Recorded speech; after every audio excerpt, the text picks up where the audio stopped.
Chết mùi. Chết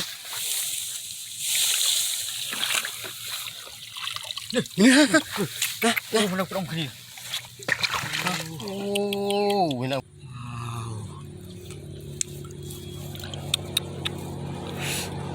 Níu chết. Tự đừng cái đáy. Chết mà bắt tự cái đáy.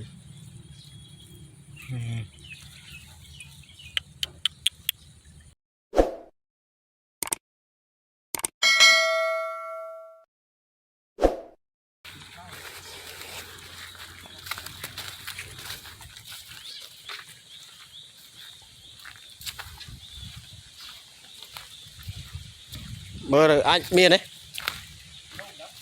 nhớ để đấy sạch ghế về phiền máu về làng tạm này làng tạm thì xài chạy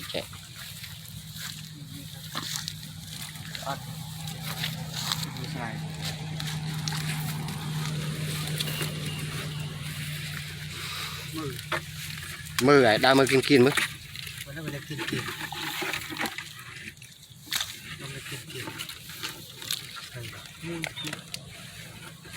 vót Vót đi.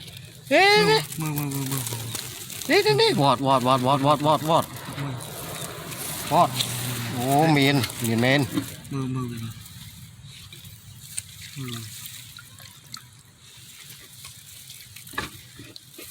Chết mùi. chết Nó đông kia. ôi nó vót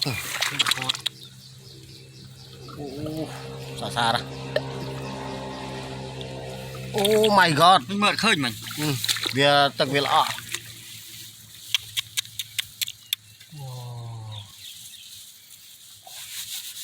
Ôi ngon. Mùi mùi.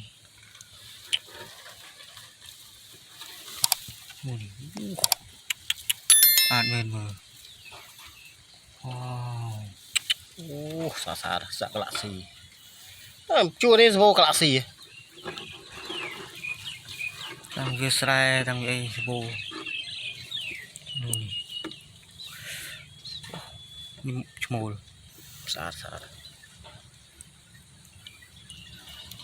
Sát bên đây này. chắc nó bay Buồn gì đó. Buồn. Sát bên đây này. Tự nhiên lọ.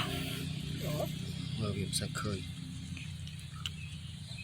Wow.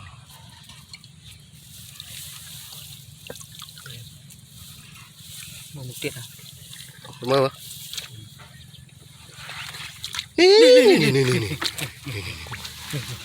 Wow. Cả xì mùi mùi. nha nè Nè. bay sát đấy về khai tất làng chứ về làng màu chanh màu. Sát bên mờ. Nè chứ. Buồn à? sát đấy Sát bên mờ. Wow.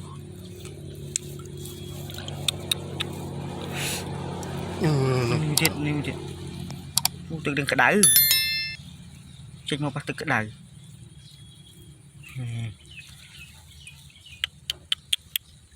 Mùi này mùi. số bầu đấy Bù mù tiết à?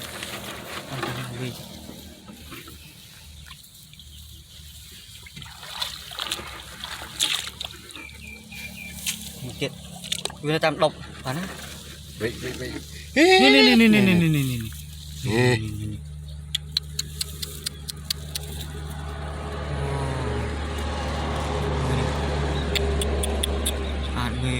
làng mà lên thực liền Làm lịch thực.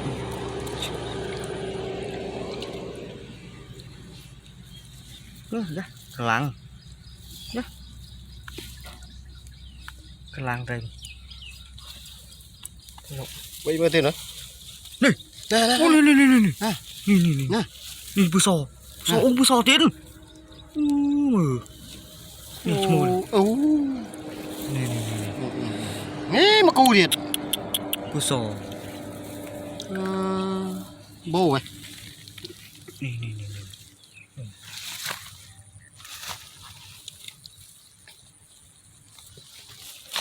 โซ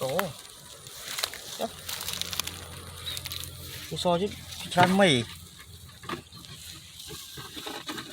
mày đó này tràn mày đang coi một kia đó mơ bơ như cái này đấy sấy ra ra ra ra ra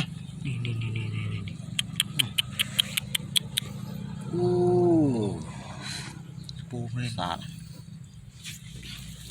rồi cái gì nữa nè pi chết pi chết ui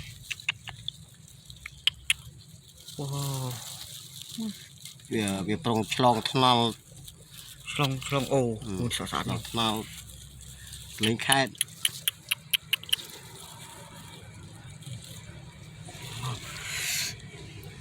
tao về kia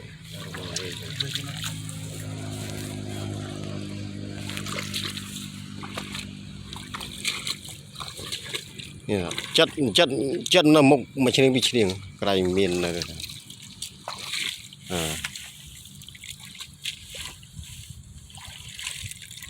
ở đây đó mau tầng 13 chụp cái tùi sáng sát đấy tao chứ